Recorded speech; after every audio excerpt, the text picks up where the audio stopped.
Did you know that parents rank financial literacy as the #1 most difficult life skill to teach? Meet Greenlight, the debit card and money app for families. With Greenlight, you can send money to kids quickly, set up chores, automate allowance, and keep an eye on your kids' spending with real-time notifications. Kids learn to earn, save, and spend wisely, and parents can rest easy knowing their kids are learning about money with guardrails in place. Try Greenlight risk-free today at greenlight.com/Wondery. There's one thing that will forever change the way you sleep, and it's the softest 100% organic cotton bedding from Boll & Branch. You'll fall asleep faster wrapped in the most luxurious comfort. You'll never sleep hot again with airy blankets, cloud-like duvets, and breathable sheets. You'll experience pure comfort on night one and feel your bedding get softer with every wash. Discover the difference with 15% off your first order at bollandbranch.com with code WONDERY15. Exclusions apply. See site for details. This is a mini meditation guided by Bombas. Repeat after me. I'm comfy. I'm cozy. I have 0 blisters on my toes. And that's because I wear Bombas, the softest socks, underwear, and t-shirts that give back. One purchased equals one donated. Now go to bombas.com/Wondery and use code WONDERY for 20% off your first purchase. That's bombas.com/Wondery and use code WONDERY at checkout. I appreciate that. And, I think back when I was in the rehabilitation center, I had the opportunity to testify before the United States Senate Health Subcommittee, chaired by Senator Edward Kennedy.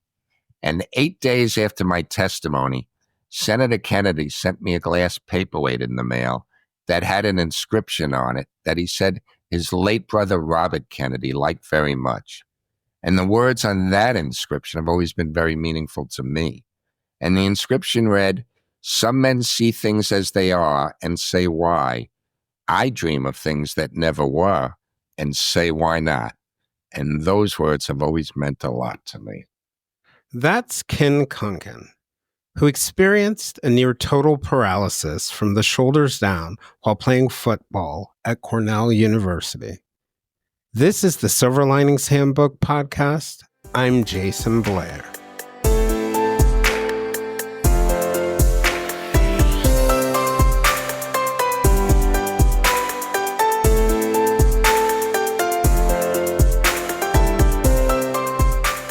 Although feelings of loss and resistance to change are often pushed to the background of our thoughts, they often focus themselves upon us. It's not until we confront these uncomfortable feelings that we can truly find peace within ourselves and move forward. On Halloween of 1970, while children were getting ready to go trick-or-treat or stuff their faces full of candy, Ken Kunken made a tackle in a fateful football game that would continue to haunt him. On this night, Ken left the field almost completely paralyzed from the shoulders down. After making that tragic tackle during his college football game, Ken's spinal cord was severely injured and his life changed forever. After the accident, Ken underwent treatment in many different hospitals and rehabilitation facilities for more than 9 months. He became a stranger in his own body that he thought he once knew, battling depression, loss, hopelessness, and the unexpected transformation.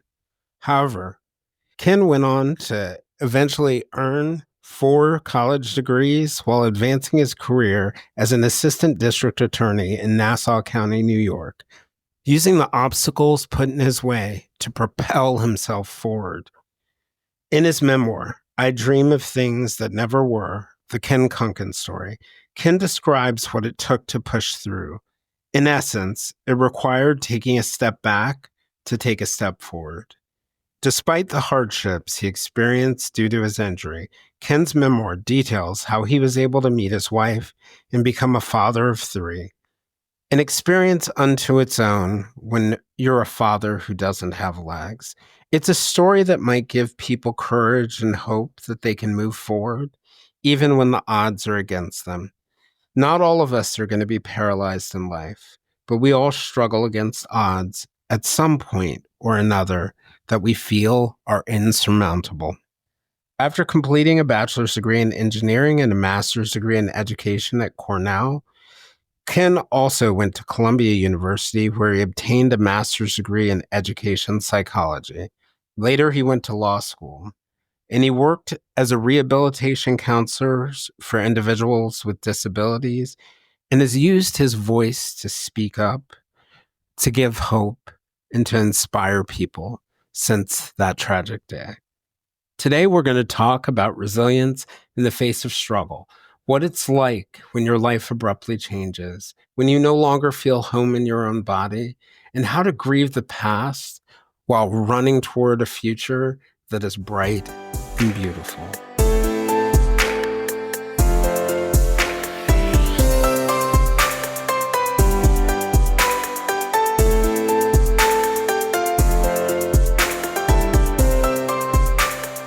So Ken, I just wanted to thank you for coming on. I was, when I came across your story, I was kind of taken aback. Well, one, by the many different things that you accomplished in your life. It's quite a set of accomplishments for anyone. But I was taken aback by the resilience of your story and the fullness of your life. And I just thought, as I was reading and looking at your story, that all of us in life go through challenges that we think are insurmountable. And I know, thinking of my own life, sometimes I'll end up in conversations with people and I'll hear about their challenges and I'll think, wow, if you can make it through that should be an inspiration for me. And that's kind of what I walked away with when I saw your story. And I just thought it would be great to be able to have a conversation about your journey. Okay. Yeah. Great. Yeah. So I just wanted to start by just sort of saying that, I think a reoccurring theme for me over the last few years has just been how difficult change is, not just for me, but for people in general, from the biggest to the smallest changes, whether it's in our family or where we live or our bodies, our jobs, or our bosses. And even the smallest changes can be really disruptive for people's lives. So, just in thinking about your life and your story, I know that it all must have been very difficult, and I want to talk about that. But I want to start kind of in a place where I think, we often don't talk about what life was like before a big event happens. And so I was just curious about what your life was like growing up and what your aspirations were as a young man, and where things, where you thought things were headed. Well, if you'd like me to start with that question, I look back at my early life as being a very happy life. I have an older brother and a younger sister who I'm very close with. I had grandparents that were very, very special to me, that helped me in so many ways. And I had a lot of good friends where I was growing up, and I was very active in sports. I mean, sports played a big part of my life. But I just want to say, I know your listeners can't see this, but my wife just gave me a very inquisitive look. And I think the reason why she did that is because you could look at my early life and maybe come away with a very different impression about how happy it was. Just so you and your listeners know, my mother died when I was less than 1 month old. She died during the polio epidemic. And as a result, we moved in with my grandparents, who were terrific, loving people. Both sets of my grandparents were very supportive and were very helpful in so many ways during our early life. When I say our, I mean my brothers as well as mine. And, I grew up in what I felt was a very loving household. My father remarried, though, when I was still 4 years old. And unfortunately, it was not a very happy marriage. And other than it resulted in the birth of my sister, who I'm very close with, and very thankful that I have her in my life. It was not a happy marriage, and that marriage ended in divorce. So I think you could look at my early life and question why I said it was so happy. But I remember having a lot of friends, being surrounded by a lot of love with aunts, uncles, my father, my cousins, my grandparents. I mean, I look at it as a very happy life. I was very active in sports from basically as early as I could remember. And I enjoyed school.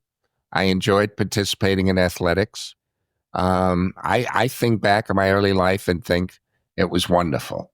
Yeah, and it's interesting. It's an interesting thought, and it's an interesting concept, because I think sometimes in life, and I've been thinking about this lately, that whether we look at something positive or negative has everything to do with where we sort of in our heads, in our minds, we draw the finish line.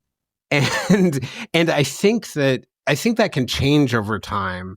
And I think sometimes in life the goalposts can change. And when we're looking back at things, um, life puts a different perspective on it. And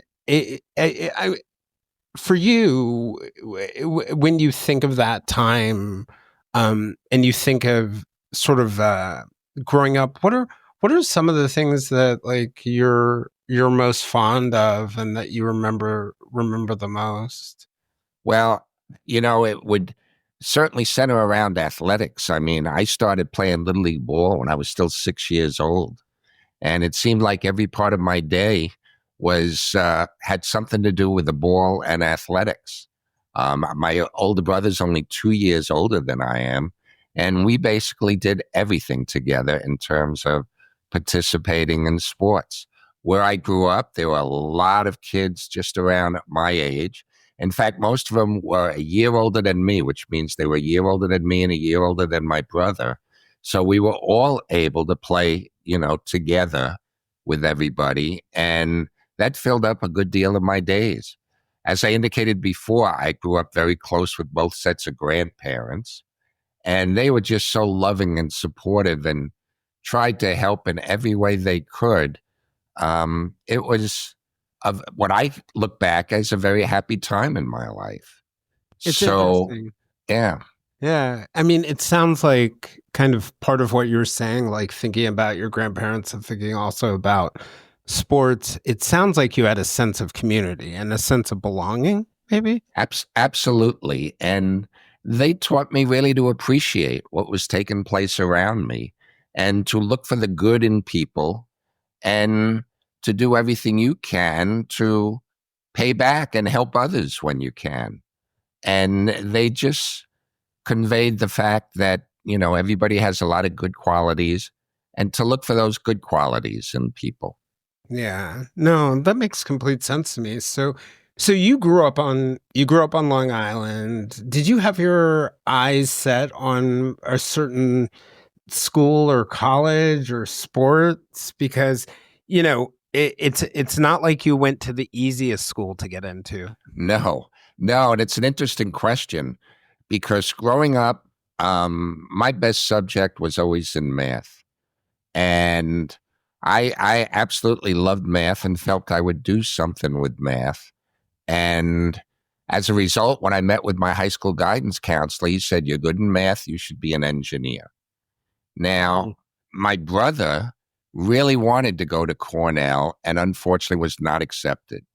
So he went to the University of Vermont, where my father and mother attended. So I felt growing up, since my father, mother, and brother all went to the University of Vermont, I felt there was a good chance that that's where I would go. But my brother suggested I apply to Cornell. I did and was fortunate to be accepted.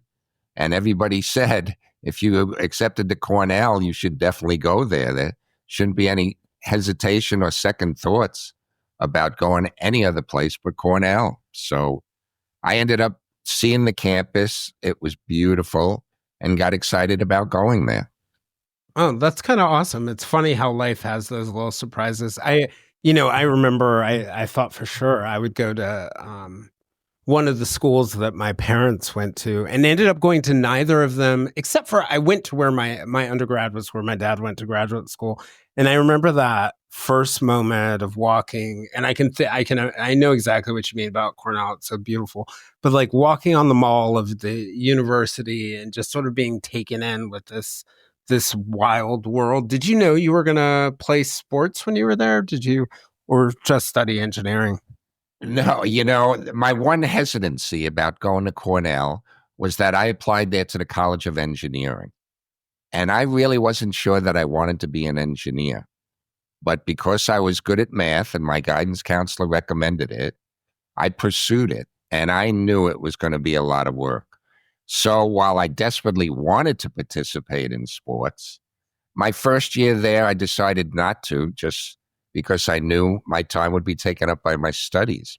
And Cornell in particular had a lightweight football team. It was in a special league where people that were smaller than the people that normally played on the heavyweight team could still play a varsity football game. And it was a lightweight team. At the time, it was called 150-pound football. Now they've raised the weight limit and it's called sprint football. But I figured, this is ideal because I was on the smaller side. And I finally had the chance to compete against people that were closer to my own size. As it turned out, many people lost weight just to compete in this league. And I was still one of the smallest people to play. But I absolutely loved the opportunity to play. And my sophomore year in college, I decided to go out for the team and just loved being back on the part of a team again. Oh, that's so nice. So you kind of miss that part, that community, that belonging that came along with being on the team. I missed it very much so. I mean, as they say, I grew up always being a part of a team or playing a sport. And I remember speaking before a group of people quite a number of years ago, and I was talking about my early life. And I remember telling them about, how in high school I played football. I was on the wrestling team. I played on intramural softball teams. I worked in the summer as a lifeguard. And by the way, I was a good student as well. It was kind of like an afterthought when I look back at growing up. But by the way, I was a good student as well because I geared my, all my recollections of my early life as being involved in athletics. Yeah. So that's the way I looked at myself. Yeah. Right. That was the first lens that you saw yourself through. It's really interesting to me. I mean, and I think it happens to athletes. Like when you see a kid who's like a star baseball player, you start to see yourself as a baseball player as opposed to a student. Or I think early in my career when I was a journalist, my mentor when I was working at the New York Times said to me, he's like, "Don't let your last name become the New York Times." Very good. You're like Jason, good advice. Human being. Yeah, it was excellent. Right. It was very excellent advice. And and I think about like transitioning and moving out of that profession. In some ways, it feels like you lose your identity on some levels when you transition from one space to another. And I think, what the reality in looking back, like 20, 25 years later for me, is that, I'm pretty much the same person.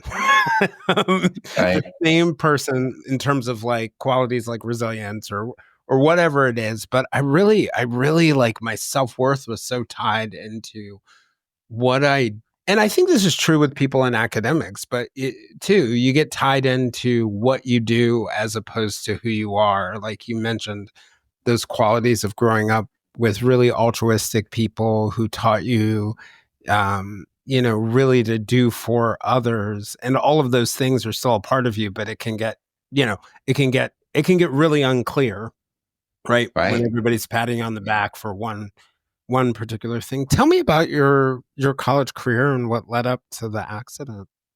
Okay. Well, my freshman year, I didn't participate in a sport because I knew I was going to have to devote my entire time up at Cornell with my studies. And I just did not feel good about it. I was kind of depressed in the fact that all I was doing was going to school and coming back and studying all day. And I wasn't getting the enjoyment that I got when I was in high school or junior high school, because that enjoyment came from participating in sports.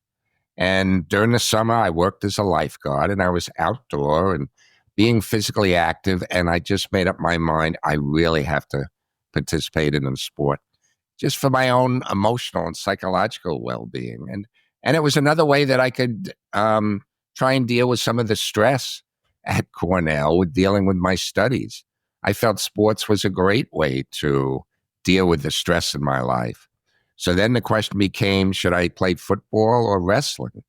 And since football actually came first on the schedule, in my mind, I said, well, why don't I do both? But and I can get to this one faster. Right. But, after participating in football, I was so far behind in my studies. I knew I couldn't wrestle as well, but I enjoyed being a part of the team. And, as a sophomore, I was just a substitute. I rarely got into a game. I got into one game for just 5 plays, but I still loved. What'd you play? What position? I was defensive end, defensive linebacker, defensive end. And I just loved being a part of a team again. I just enjoyed that. In college, I was a member of a fraternity. I loved being a member of a fraternity.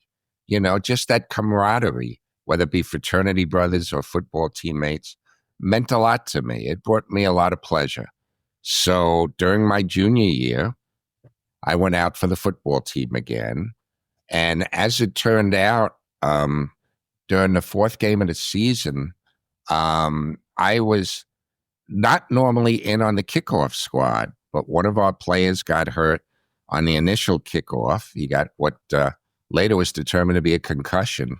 And I was put in on the kickoff squad to take his place.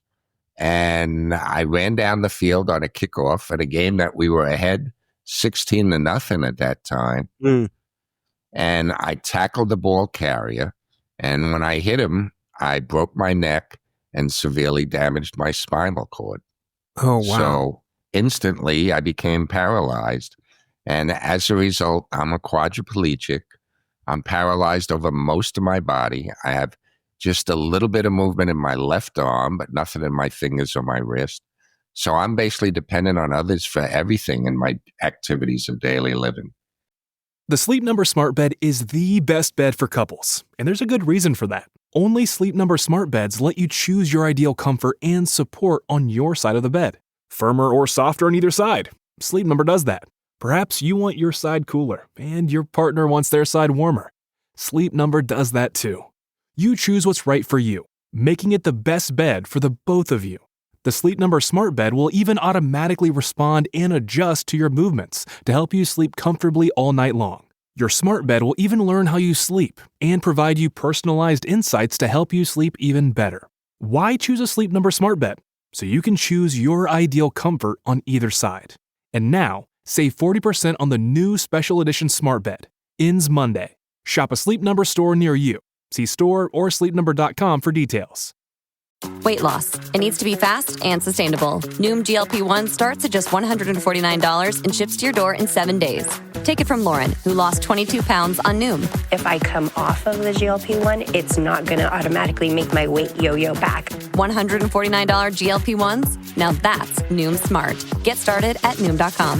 Real Noom user compensated to provide their story. Individual results may vary. Not all customers will medically qualify for prescription medications. Compounded medications are not reviewed by the FDA for safety, efficacy, or quality. Calling all dog owners. Your furry friend deserves top-notch nourishment, and Ollie delivers the clean, fresh nutrition your dog needs in 5 flavors they'll absolutely flip over. Ollie is made in U.S. kitchens with ingredients carefully sourced from trusted growers and producers around the world, with absolutely no harmful fillers or preservatives. With protein-first recipes like fresh beef with sweet potatoes, fresh turkey with blueberries, or fresh lamb with cranberries, you might start thinking, Dang, my dog eats better than I do. And that's probably true when it comes to Ollie. Give your pup a fresh start this new year by letting them taste test a personalized meal plan with Ollie. Head to ollie.com/Wondery. Tell them all about your dog and use code WONDERY to get 60% off your first box of meals when you subscribe today. Plus, they offer a clean bowl guarantee on the first box. So if you're not completely satisfied, you'll get your money back. That's OLLIE.com/Wondery and enter code WONDERY to get 60% off your first box. Start your dog's new year off right with Ollie. Start your dog's new year off right with Ollie.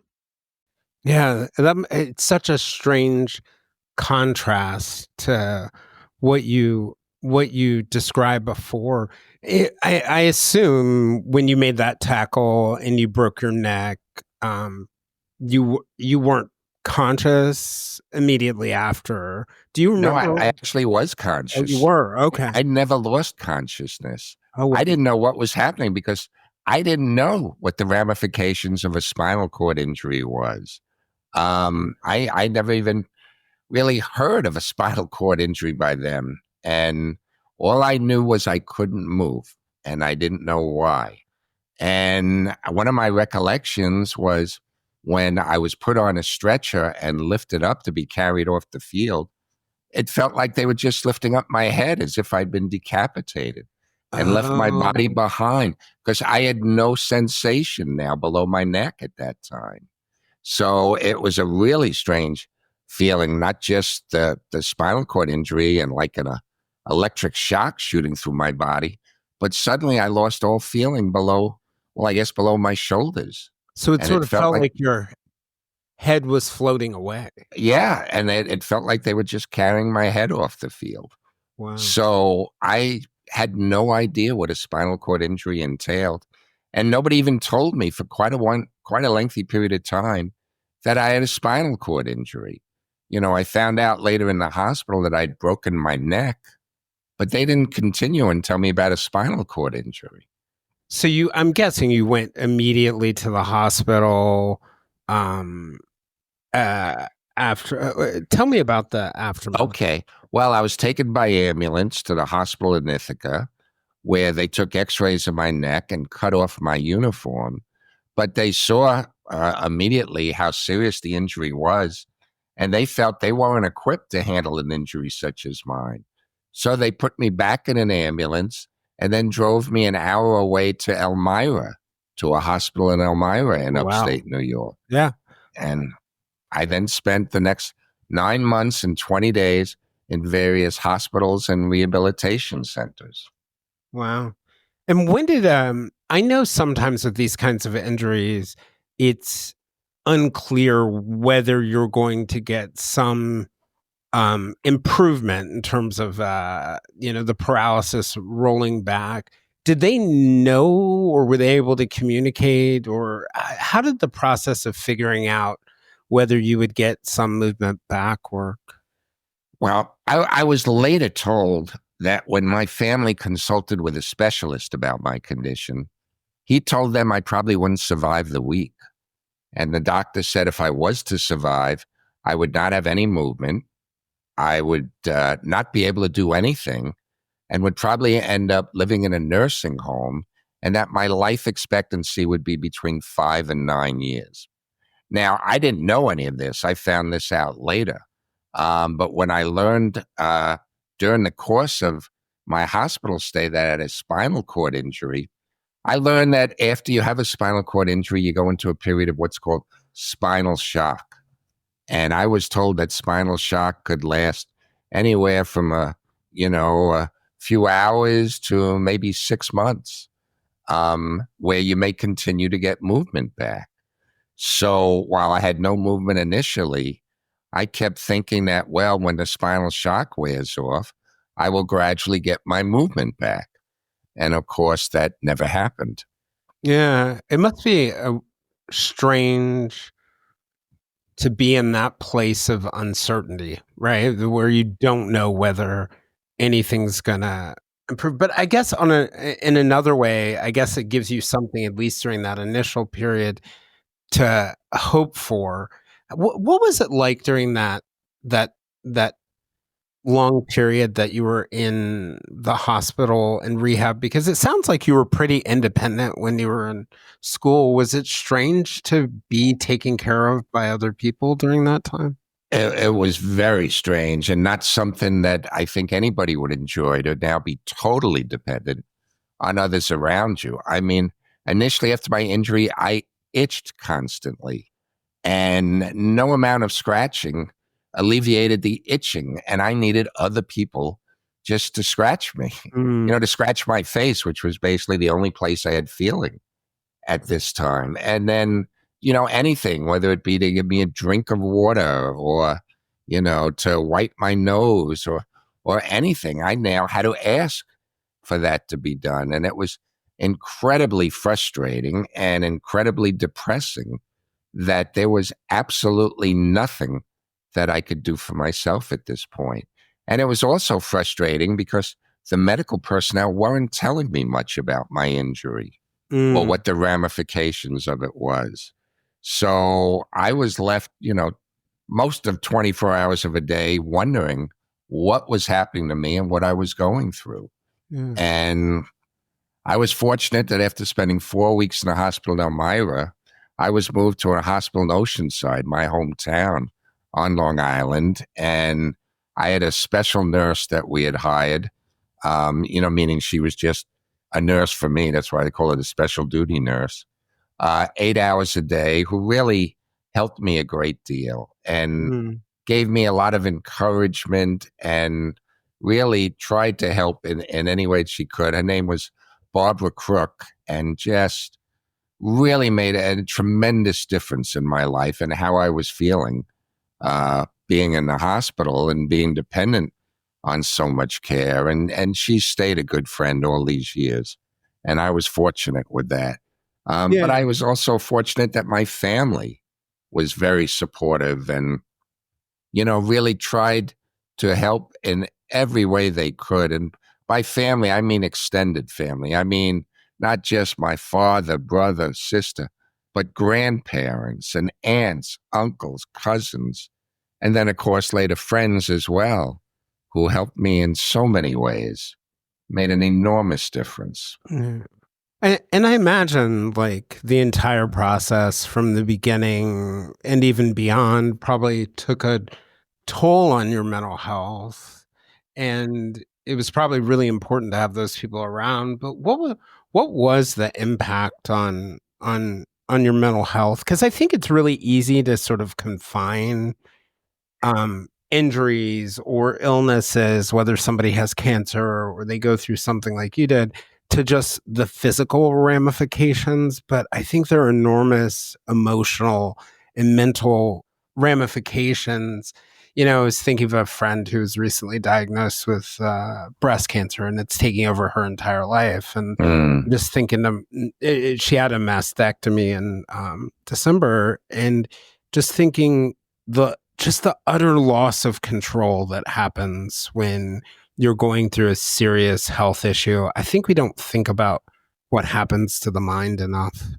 Oh, it was an incredible type of depression that overtook me that, it's tough to put it in words how depressed I actually was. I mean, I don't think a person could have gotten any lower in their, mental health aspect than I was at that time.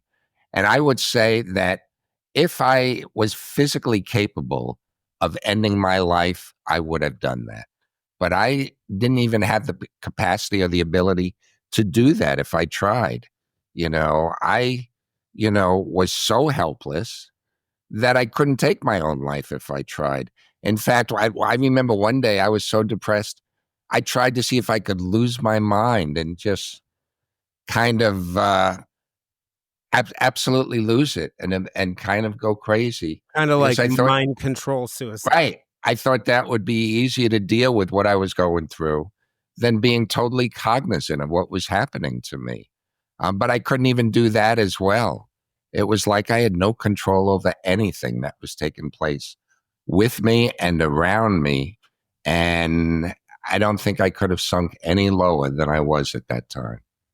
What was it along the way that gave you purpose and made it sort of worth it to keep on fighting? It was definitely my family. They were just so supportive, and they kept encouraging me that at least I still had my mind and that there was an awful lot I could do with my mind. And they basically said that they would act as my arms and legs to make sure I could do everything I still wanted to do in life. And there was one vocational counselor at the rehab facility named Joyce Mesh who encouraged me to make use of my mind and to go back to school and try and get the best education possible, and encouraged me that there was still something I could do with my life to help others.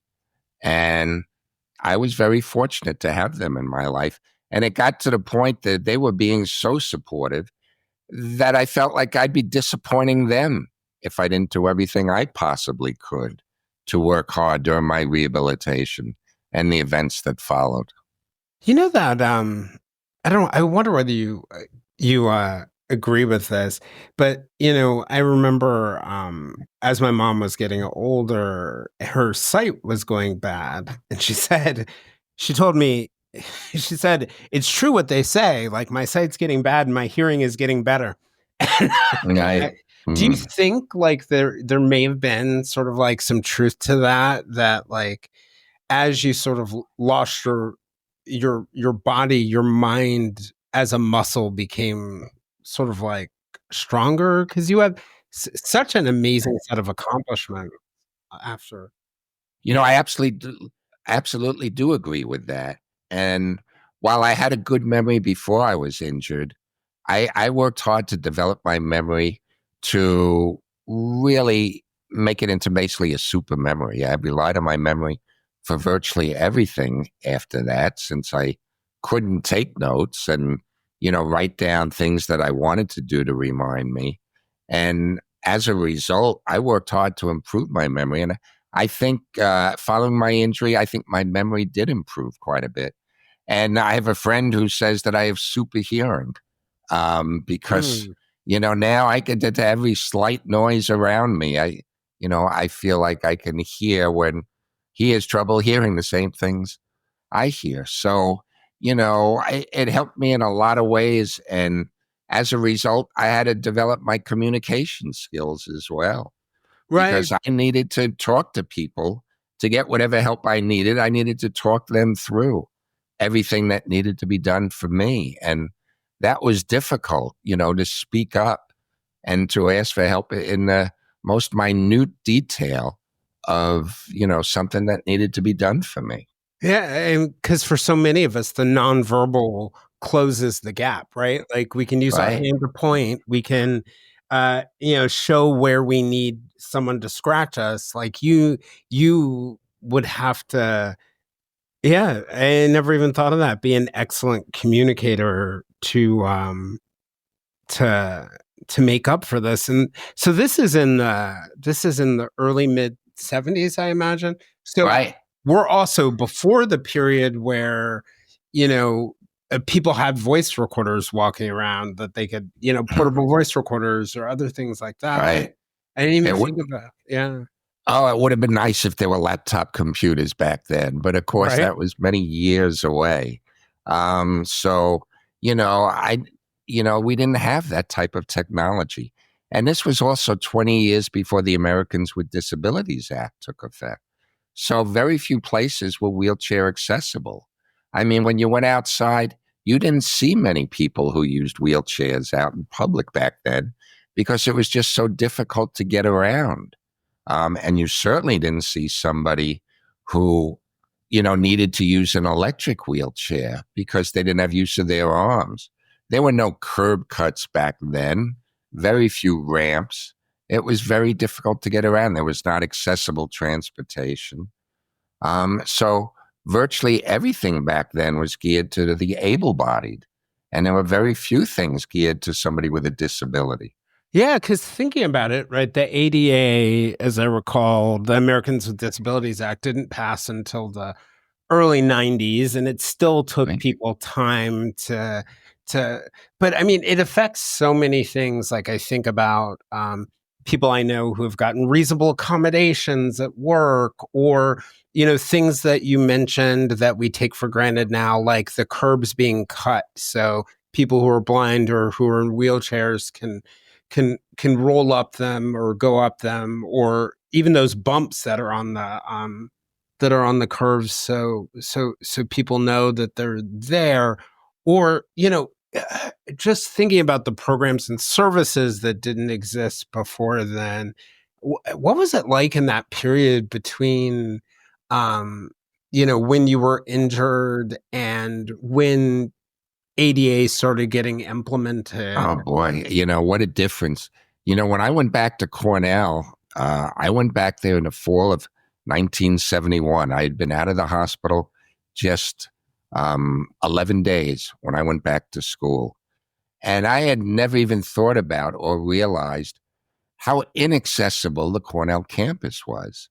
I mean, Cornell is in upstate New York. It's on a very hilly terrain, and virtually every one of its buildings had steps in front of it. And there was not one ramp or curb cut on the entire campus. My first day of classes, I had to be either pulled up or bounced down close to 100 steps just to attend my first day of classes. Oh, wow. I would have never even guessed that I crossed 100 steps. So I couldn't use the electric wheelchair, obviously. I had to be pushed in a manual wheelchair. And I was so concerned about how I was going to get up and down those steps, I couldn't pay attention at all to the professors or what they were lecturing about. And I had no notes. So I could remember coming back, lying in bed, staring at the ceiling, thinking I must have been crazy to think there was any way I could survive at Cornell. I didn't know how I was going to just get through the next day, let alone the next few years. But I was fortunate to have a lot of help, a lot of people that supported me, that gave me the assistance that I needed. Yeah, because I think about something like the framework that we operate under now, and I don't think everybody really does, but you think about all kinds of disabilities, including physical ones or mental ones or somebody going through a disease. What we seem to lean toward now, and I know we're not perfect at it, is promoting full participation for people in life. And, you were going through this in an era where I think we definitely were not as imperfect as we are now. We were not as enlightened as we are, but it sounds like you were surrounded by people who wanted to give you the best shot to participate. Absolutely. Wow. And, back then, I don't think they were thinking about full participation for people with disabilities, because the facilities were so inaccessible that I think the mindset was, well, there's so many barriers here. Somebody in a wheelchair would never want to get or come to these facilities and take part in them. And as a result, a lot of people were not encouraged to go out in public, or maybe to go back to school or get a job or go to an athletic event and watch it, or go to a restaurant. I mean, very few facilities were accessible. And I can tell you that wherever I went, I was being stared at. It was such an uncomfortable feeling. And I know people weren't staring out of malice. They were just staring out of curiosity, because you didn't see many people in wheelchairs out in public then, or back in school, but particularly somebody who couldn't use their arms and needed help in doing everything. I mean, when I went to a restaurant, I needed to be fed. I mean, it was very rare you ever saw an adult being fed in a restaurant. Right. And, most of my classes at Cornell, a lot of the classrooms were on tiers. And as a result, I had to sit in front of the front row. So as much as I didn't like being stared at, people almost had to stare at me because they had to look past me to see the professor. Ready to prioritize yourself in the new year? Your Skin is a great place to start. Dime Beauty, founded by a master esthetician, is more than just a skincare company. With 4 skin-conscious categories, skincare, beauty, body care, and fragrance, Dime offers simple, spa-worthy products that will help you enter 2025 with confidence. Whether you're revitalizing your regimen with nourishing products or building one from scratch, Dime makes it easy. The Work System, our all-in-one best-selling routine, includes a cleanser of your choice, toner, serums, and moisturizers, taking the guesswork out of skincare for your healthiest, happiest skin yet. Dime's commitment to clean ingredients and sustainable packaging ensures every product is as gentle on your skin as it is on the planet. With thousands of glowing 5-star reviews and a loyal community, the results speak for themselves. Revive your skin and give yourself the routine refresh you deserve by visiting dimebeautyco.com. That's dimebeautyco.com. Your best skin awaits. Life can change in an instant. My brother-in-law died suddenly, leaving behind my sister and her 2 young kids. He didn't have life insurance, so now they're facing the unthinkable, leaving their home. After seeing what they went through, I immediately called SelectQuote to get life insurance for my family. In 15 minutes, a licensed insurance agent compared policies from highly rated carriers to find me the right coverage in my budget. I got a $500,000 policy for only $16 a month. Plus, I qualified for same-day life insurance. No medical exam was required, and I was covered by the time I hung up. Even if you have a health concern, SelectQuote agents can find you the right policy at the lowest price. And while you can't prepare emotionally for a loss, SelectQuote can give you peace of mind with life insurance. Don't wait until it's too late. Go to SelectQuote.com to get your free quote today. That's SelectQuote.com. SelectQuote.com. Details on example rate at SelectQuote.com. Hyundai understands the countless challenges drivers face on today's roads. Distracted pedestrians, red light runners, and unexpected obstacles make safety more important than ever. With over 120 IIHS Top Safety Awards since 2006, Hyundai delivers industry-leading protection in every vehicle. The available blind spot view monitor shows you a real-time video feed of your blind spots, while the standard forward collision avoidance assist works like a vigilant co-pilot, ready to brake when you need it most. And when fatigue sets in, the standard driver attention warning system keeps tabs on your focus, ensuring you stay alert when it matters. Because at Hyundai, your safety isn't just a feature, it's their first priority. Learn more about Hyundai at HyundaiUSA.com. Call 562-314-4603 for complete details. Hyundai vehicles have won over 120 IIHS Top Safety Awards from 2006 to 2024 as of December 2024. And I'll just give you another example that when I was in rehab, they came up with a series of splints that with a great deal of effort, I could feed myself if all the food was cut up just so, and I was positioned just so. I had a long swivel fork and a rim guard to put around the plate. And I remember having my aide take me to the cafeteria one day and set me up with my splints so I could try and feed myself. And I had to concentrate really hard in order to do that, to have any chance of getting the food into my mouth. And at one point, I looked up and everybody in the cafeteria was staring at me, watching me eat. I don't mean just a few people. I mean everybody. And I became so self-conscious, I basically ate the rest of my meals in my room after that. I hated being stared at. And I always wonder about that. Like for myself, I remember getting this piece of advice. I was visiting New York City at one point, and I was in the Times Square subway station, and I was walking out, I think it was onto 42nd Street. And it's this spot, like there's a corner and you take a left and the stairs go up. And there was a girl who was probably homeless or something like that. She was sitting in the corner there, and I sat down beside her and I gave her some money and I talked to her. And she said at the end that she really appreciated the conversation. And I said, why? And she was like, well, people don't normally talk to me, but when they do, they talk to me in this sort of patronizing way, not like I'm a regular human being.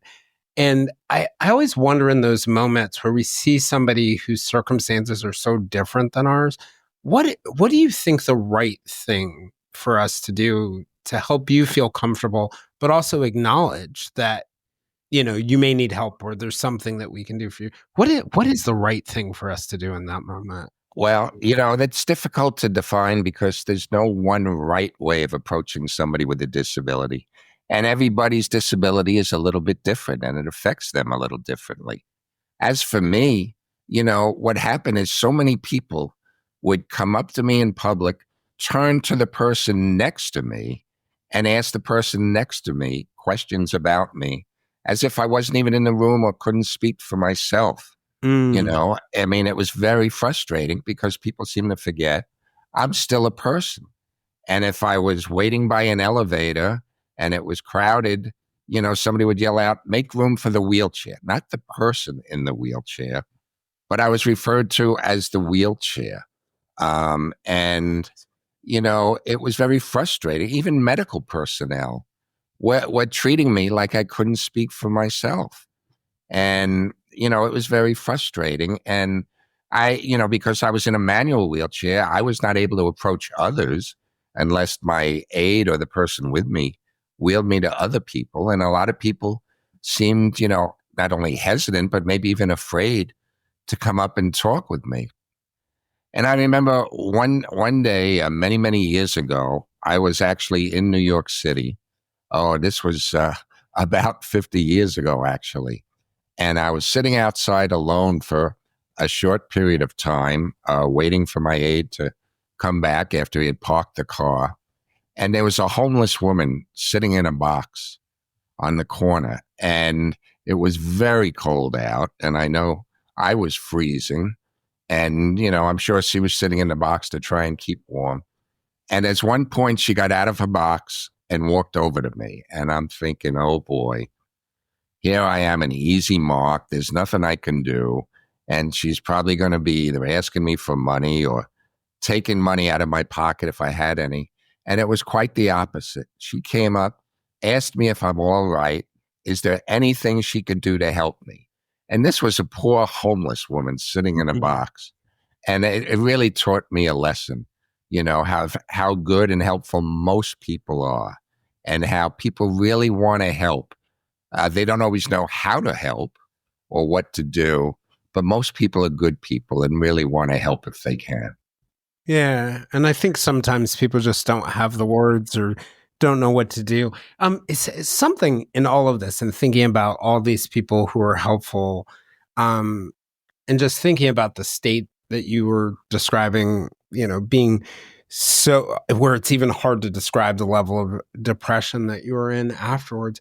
What was it that caused you to even want to go back to Cornell? It was a number of factors. But one of them was, I was 20 years old when I was injured. And I'm lying in bed thinking, 20 is just too young to give up on life. There's hopefully something I could still do. And as a result of my physical limitations, if there's going to be any chance for me to make something of my life, I had to work on my mental abilities. I knew I had to improve my mental abilities to enable me to go out and do something with my life and compete against others. And before I was injured, I really enjoyed being at Cornell, being with my football teammates, being with my fraternity brothers. And I said, maybe if I went back to Cornell, that I could get back with that group of people, those groups of people, and still enjoy myself. Now, there were very few schools that were accessible at that time. There happened to be one not far from where I lived called Hofstra University that was wheelchair accessible as best they could be at that time. And I just felt, I just didn't want to go back to school. I wanted to take part in all the activities I did before I was injured.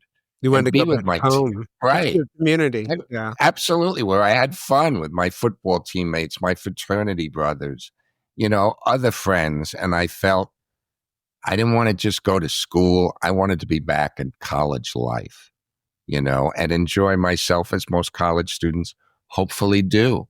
So I decided to go back to Cornell. And I don't know if it was the wisest choice at that time, but looking back on it, I'm very glad that I made that decision. Yeah. Yeah, like being able to belong is not something to be underestimated. So tell me a little bit about like after you graduated, you know, what did you decide to do next? Did you Okay. decide? What happened was, I continued in engineering, although I realized engineering really wasn't a viable field for me, particularly with my physical limitations. But I was having trouble even before my injury handling the coursework. And I decided that I would continue in engineering. Maybe there was something I could do with computers. They were basically in their infancy, and just see if I could learn to do something with computers. And that didn't work out either. But I was able to finish my junior and senior year at Cornell in industrial engineering I was studying during those next 2 years. And in 1973, I became the first quadriplegic to ever graduate from Cornell. Wow. One of my professors at the time was a professor in psychology, an elective that I was taking. His name was Jim Moss, and he took an interest in me and encouraged me to go on in a field of psychology and counseling because he felt there was a lot I could do that I could help others in that field. So he encouraged me to pursue a career in counseling. So I changed my career goals and I stayed at Cornell and I earned a Master of Arts degree where I majored in counseling and student personnel administration. And I became the first quadriplegic to ever earn a graduate degree from Cornell. Oh, that's cool. And then to increase my counseling credentials, I went to Columbia University, where I earned a second master's degree, this one where I majored in psychological counseling and rehabilitation. And after completing 2 master's degrees, I decided to look for a job in the rehabilitation counseling field. And I felt now that I had, 2 degrees from Cornell, 1 from Columbia, 3 prestigious Ivy League degrees, 2 master's Not too shabby. degrees. Yeah, that I shouldn't have much trouble securing employment. Well, to my dismay, no one would hire me. I looked for a job for a year and sent out more than 200 resumes. It seemed everyone felt I was just too disabled to work. I was even turned down when I offered to volunteer my services.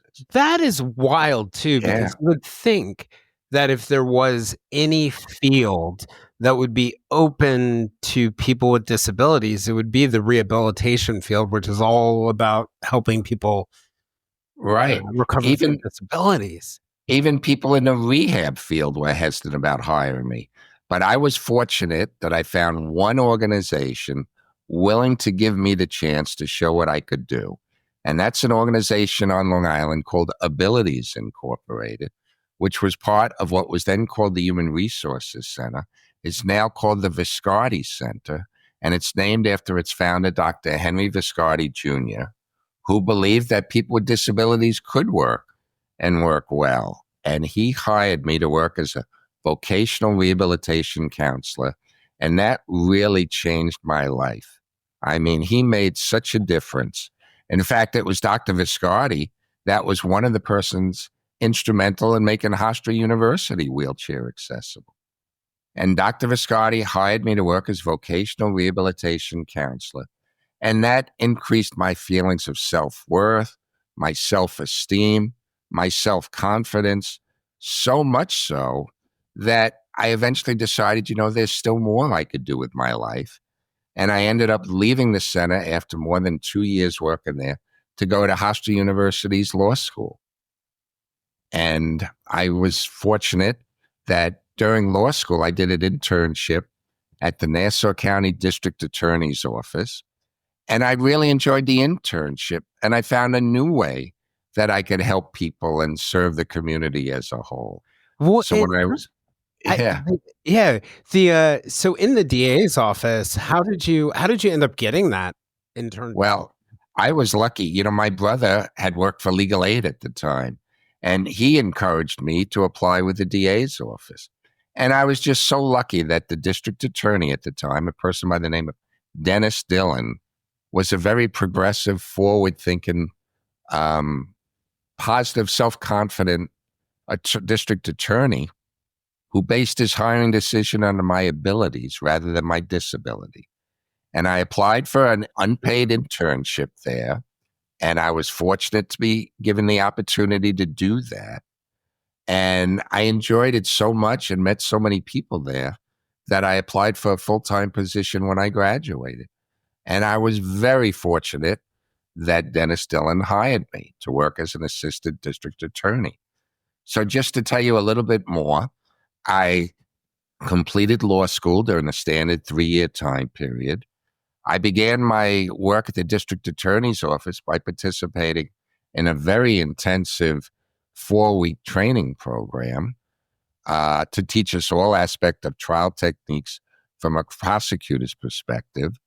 I passed the difficult New York State bar exam the first time that I took it. I went to court my first day, and I couldn't fit through the swinging doorways in the courtroom. Oh, wild. They were too narrow to me to get through to get to the prosecutor's table. Wow. And still, I was fortunate that the person I interviewed with there, I thought he made a very gutsy decision to hire me anyway and give me the opportunity to show what I could do.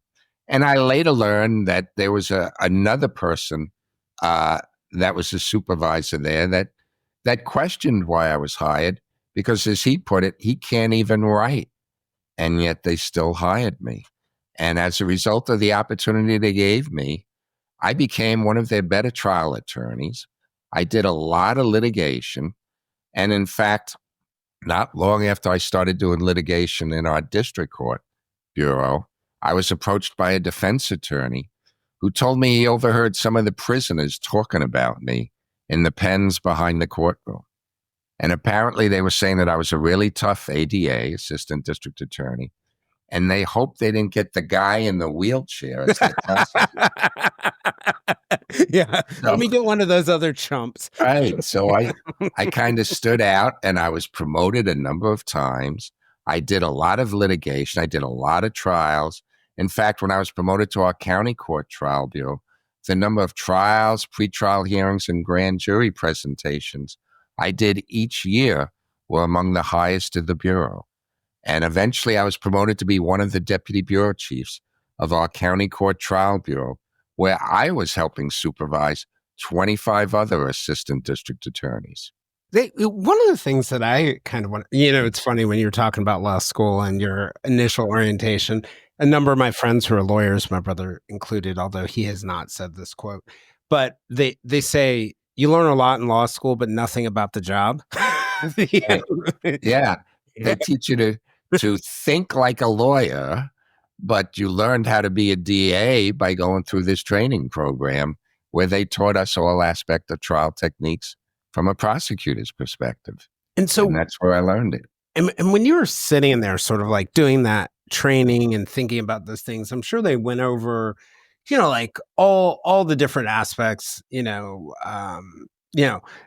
arraignments, the hearings, the amount of writing, the responding to motions. Was there ever a point for you where you're like, wow, I don't know how I'm going to accommodate? Or were you coming up with ideas for how you could accomplish things like the writing, or were they collaborating with you? How'd that work? How'd that work? I felt that a lot of my experience working as a voc rehab counselor at the Viscardi Center taught me a lot about how I could function in an office and how I could manage. And while I couldn't write, I relied quite a bit on my memory. And I learned by mistakes that I was making. And I learned how to improve my memory, to adjust and try and keep things in my head, and how to communicate in front of a group of people. And as a result, I learned by trial and error. And I even had a small desk built for me while I worked at Abilities, Inc. that I used in the DA's office. And of course, back then, they didn't have all these laptop computers or other computer set up where you could do your legal research on computers. I was not able to do that. But with the help and guidance and training I received at the DA's office, I was able to go to court and do trials by myself. And, while there were times where I had interns help me or paralegals help me, most of the time I was on my own in the courtroom. That's wild. That is so cool. And it's neat that you were able to come up with those kinds of ideas. Sort of like and I know throughout your career, you were able to make it up and you also consulted with attorneys afterwards. It sounds like you also had a wealth of wisdom to offer other people who were going through similar situations with disabilities. Like, how has that part been? Because I mean, you said you were talking before about that notion of all the help that you got from people, and that one of the most important things about your childhood was learning those lessons about giving to others. And it sounds like through your own suffering, you learned a ton of lessons that you could gift to other people. Right. Well, a number of things that I'd like to comment about that.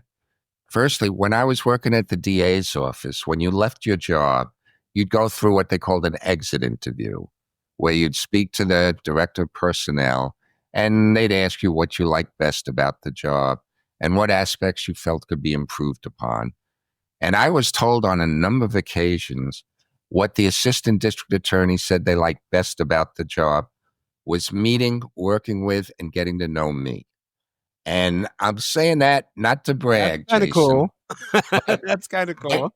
It sure was. And I know what they were referring to is that normally, unless they had a close relative with a disability, they rarely came in contact, certainly not on a daily basis, with somebody with a disability. And for many of them, it was quite a revelation. And they felt that it helped motivate, inspire them to work harder and do more with their lives and in the job. And I think it was also a revelation that working with me did not mean additional work for them. I carried my own weight. In fact, I often did more trials, grand jury presentations, and hearings. I was fortunate that, I got such positive feedback from my coworkers in the DA's office. And as I say, I was promoted where I eventually became one of the deputy bureau chiefs, where now I was supervising a lot of assistant district attorneys. And I worked there, when you count full-time as well as part-time work, for more than 40 years. And when I left the office, they actually started an award named for me called the Kenneth J. Kunken Award that they now give out annually to an assistant district attorney each year. So, somebody that they showed the same type of work ethic and love for trial work that they felt I showed. Oh, and cool. As a result, they now have an award that they give out every year that's named for me. And I'm very honored by that. But I might also say, with respect to helping others, 30 years after I left Abilities Incorporated, I was called by the president of Abilities Incorporated on the telephone, who asked me to be a member of their board of directors. And since 2009, I've been a member first of the Abilities Inc. board of directors, and beginning in 2017, a member of the board of directors of Abilities Inc. parent company, the Viscardi Center. And I am just so honored and proud that I can still stay involved with people with disabilities and help them in any way that I can to help them make something of their lives, as well as secure employment and just basically help others in any way that I can. That's wild too. And to do it through the same organization that helped you. One of the things I was just curious about and kind of thinking about that and helping people, I imagine that for a lot of people who are going through similar situations, they'll sit back. I'm thinking of somebody in their 20s or their teens who may end up they can't imagine graduating college. They may not be able to imagine having a job, much less having a productive career, a wife, 3 kids. What message would you want to send them? Well, there are a number of things. One, there's an awful lot people can do with their lives. And sometimes it's difficult to see. I mean, they talk about, the darkness before the dawn, how difficult it is to see what possibilities are out there when you're going through what seems like a very difficult period. And there's an awful lot you can do with, one, the right attitude, which is probably the most important thing, but two, the support, encouragement, and help that you can get, hopefully from your family and certainly by your friends in the community, that can help you in so many ways and that give you the opportunity to later pay back and help others and spread the word that there's a lot you can do. And, one of the things that I was disappointed in when I was undergoing my rehabilitation, it was the limited expectations that the medical personnel seemed to have at that time for somebody with a disability. I mean, so many of the fellow patients that I was with in the rehab center didn't seem to be doing much with their lives. And I believe that was because they weren't encouraged to do more, that it was thought that, if you have a disability, well, it's impossible to work or do something productive. And I think people need to realize that, when you set limited expectations for people, that goes a long way into limiting what that person eventually accomplishes. Because I believe a person's performance often rises and falls based upon what others expect of them. And it's so important to keep your expectations high for others, whether they be family members, your children, your brother, your sister, or just your friends or your coworkers, because it can go a long way to encouraging people to do more with their lives. And that applies to yourself as well. You need to believe you can accomplish anything you set your mind to. And as a result of the needed help that I got from people, I was able to accomplish far more than most people thought was possible. And I have to give a lot of credit to everybody around me for helping me do that. That's an interesting thought because, I think people are often limited. They're limited by their own imaginations, right? Naturally. And then when we're depressed or we're down or we're injured or we're wounded, some of our strength and our imagination is gone. And we sort of will set the bar, we'll jump to the bar as high as it's set for us. And, I remember this one sort of inspiring Bible verse that someone once said to me, where I was feeling down and, I just felt like, a tremendous amount of darkness. And they said this Bible verse from Isaiah, and I can't remember the exact words or the chapter. I think it's like 45, but it said, I will go before you and level the mountains. And I think sometimes, like when I think about that now in retrospect and thinking about where I am and thinking about people like you, that in some ways it's the people like you who are leveling the mountains for the rest of us. And you telling those stories is what gives us hope that we can make it through the valleys. Thank you. I appreciate that. And, that reminds me of the importance of having role models in your life. Because if you have a role model and you see that some of these things have been done before, then you start to believe it's doable and that you could do it as well. I mean, you asked me, some of the things that I take as messages that I want to convey to others. And one of them is, just because something has not been done before doesn't mean you cannot do it now. That you really need to challenge yourself to get involved and stay involved in as many challenging activities as you can. And it's so important to participate, not to just sit back on the sidelines waiting for something to happen. Good things come to you when you work for them. Now, when I was hurt, I didn't know of any role models that I could look to for encouragement or support. They may have been out there, and hopefully they were, but I was just not aware of them. I mean, somebody like Christopher Reeve, who is a tremendous role model, was not injured until about 25 years after my injury. And I think Christopher Reeve played such an enormous part in helping so many people with all that he was able to do in his relatively short life, that it's important to have a role model. He was the actor who was Superman. And right. Absolutely. horse, and there was a terrible accident. And I remember when that happened. Right. Even in my lens, as the son of a woman who taught people with disabilities her entire life, I thought to myself, I remember vividly thinking to myself when seeing the picture of him on, it was in his Superman outfit, and it was in the local paper where I live, thinking, wow, that's sad. His life is over. And Right. it's so, it was through my childlike, immature lens at the time. But thinking about what you're saying, how important it is that when someone sees that, they're not thinking your life is over. They're thinking this is just the beginning of something new, and possibly even something that may be more impactful, kind of like getting back to what we were talking about before, like Right. your purpose.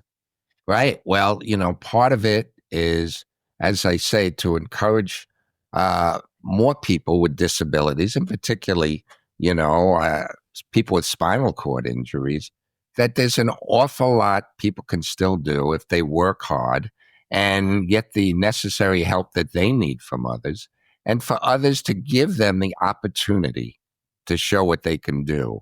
And I was so gratified that my fellow workers, felt that they gained a lot just by being with me on a daily basis. And they learned a lot by, what it's like to spend time with somebody with a disability. And I think the more people that spend time with somebody with a disability, the more they feel comfortable around that person.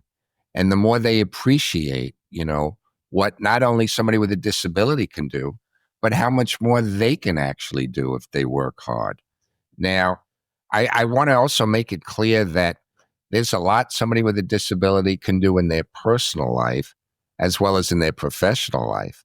I was very fortunate to have met some tremendous people in my lives, and many of them have been young women and who helped me when I decided that I was going to try and continue to date in my life. And, as you might imagine, dating when you're a quadriplegic and trying to impress a woman when you're almost totally paralyzed poses its own unique set of challenges.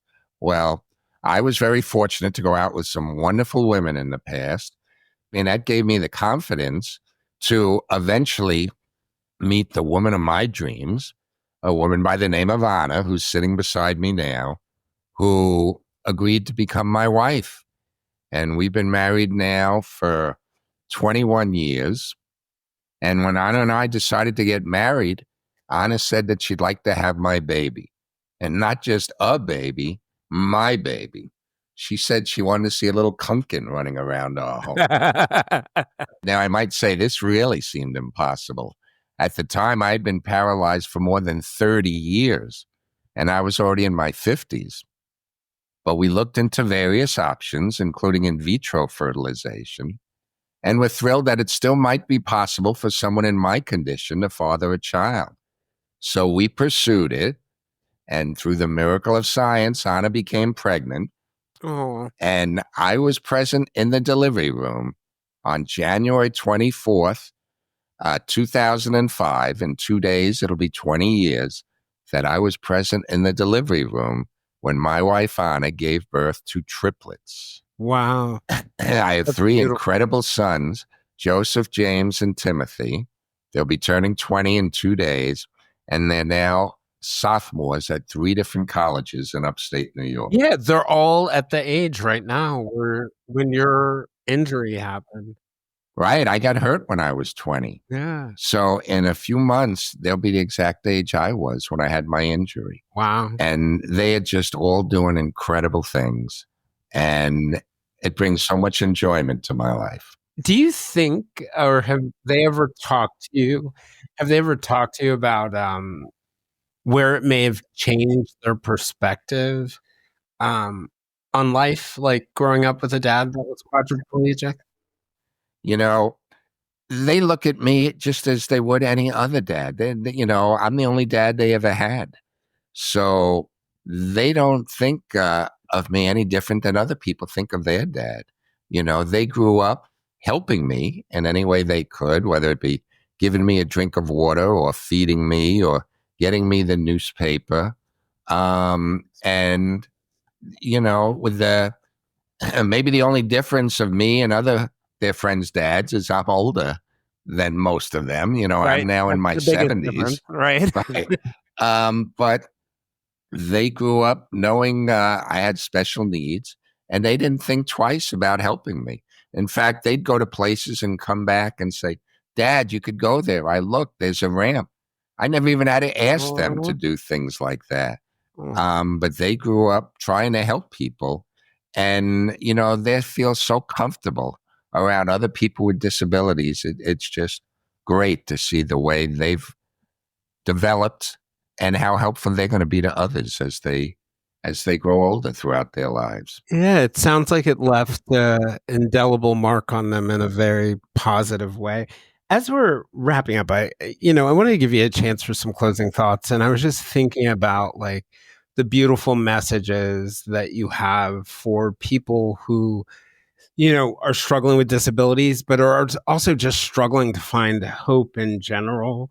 And I think also some important messages and lessons for, people who don't have a certain disability. I mean, like you may have one disability, but you don't have another, but to sort of like understand and bridge and be supportive and of assistance. And I also think that as positive as your story is, there's probably, as a society, there's probably so much further we can go in both our understanding and our ability to accommodate and our ability to have just equity. And I'm just curious what your thoughts are. Absolutely. Any closing ideas? Absolutely. I agree with that so much. I mean, we all have varying abilities. And what we need to find is the best way to make use of our ability, that we're not defined by our disability, but rather make the most of our abilities. I mean, I think Dr. Viscardi certainly showed profound insight when he first named the facility that he started to help people with disabilities. He called it Abilities Incorporated, because he wanted to make the most of people's abilities. And, by being somebody with a significant disability, there's still an awful lot you can do with your life. And what made me feel best about myself was when I had the opportunity to help others. I think that makes everybody feel better knowing they can do something good and beneficial to help others. And once I was given that opportunity, when I was first given my first job, and I saw I could help others, it made an enormous difference in my life. And as a result, I can sit here in a wheelchair, dependent on everybody for my daily activities, and yet I could sit here and say, I'm leading a very happy life. I am so in love with my wife and my triplet sons and all they are doing, and so fortunate for the family that I have around me that has helped me to do more with my lives and given me the opportunity to help others. So my message to others is do everything you possibly can to help others in your life, because not only will you find it's helped others, but it'll help you as well in so many different ways. Amen. I love that. I love that. Well, thank you for your time. I appreciate you, and I appreciate you giving, being so giving of your time and this message. I think it's one that even beyond those who are suffering with a disability, I think for anybody, like you talked about those people leaving the exit interviews at the Nassau County DA's office saying that it was so inspiring to work with you. It's inspiring to spend this time just listening to your story. And I'm sure it's going to be the same for a lot of other people. Well, thank you, Jason. I appreciate that. And, I think back when I was in the rehabilitation center, I had the opportunity to testify before the United States Senate Health Subcommittee, chaired by Senator Edward Kennedy. And 8 days after my testimony, Senator Kennedy sent me a glass paperweight in the mail that had an inscription on it that he said his late brother Robert Kennedy liked very much. And the words on that inscription have always been very meaningful to me. And the inscription read, "Some men see things as they are and say why. I dream of things that never were and say why not." And those words have always meant a lot to me. Thanks for joining us for this great conversation between Ken and I. If you would like to join us for more discussions with me and other listeners, we can be found on most social media platforms, including a listener-run Facebook group called the Silver Linings Fireside Chat.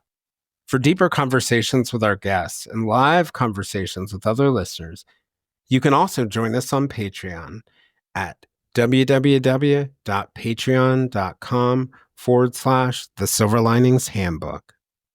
I'm Jason Blair, and this is the Silver Linings Handbook podcast. We'll see you guys all in a few days.